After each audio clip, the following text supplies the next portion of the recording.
Okey, ni kita punya apartment Kita punya apartment untuk satu malam Okey, ada icebox, ada pinggan mangkuk semua, cawan ada. Kan? Tempat cuci tangan, garfu sudu kalau nak makan. Even kalau nak masak pun ada, nampak sini. Nampak? Yesterday. Power. Ni beranda dekat depan, kat luar. Kan? Ada washing machine lagi, ada washing machine. Ada washing machine. Okey, okey, sekarang kami nak tunjuk ini apa? Okey, ini hall. Okey, ini dia punya hall ini dia punya hall. Nampak tu siapa? Tak kenal siapa. Ini anak saya nombor 2, Aira Carmila. Ni dia punya TV. Kan? Kakak kita tengok pemandangan. Hujaning, but it's raining. Fuck you, man. Banyaknya remote. Yeah. So now is raining season I think. So yeah.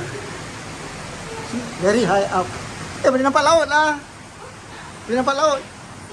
Tu. Bapak, masuk. No, Okay. masuk. That's all for today. Licin punya tu. Yeah, let me see your kaki. Okay, not? Okay. Kaki papa okey tak? Kaki okey. Ma, jangan ma Licin. Aircon on aircon Kita sini best gila. I don't mind sharing dengan you. Buat sampel rumah macam ni Okay. kita. Ni cantik lah. Kat kampung Okay. Dia klasik. This is meja makan. Okay.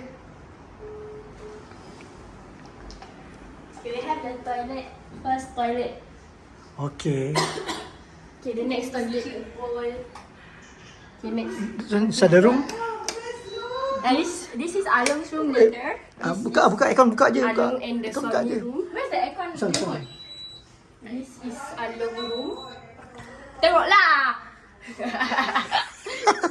This is my room with Aina. And then we Yesterday. have this.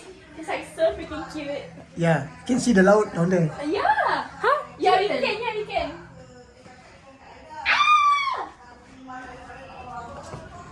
Okay, come. Let me bring you to the master bedroom. Okay, this is master bedroom. This is the master bedroom. Look at that painting. And this is the master bedroom toilet. Ouch. And we have this iron board.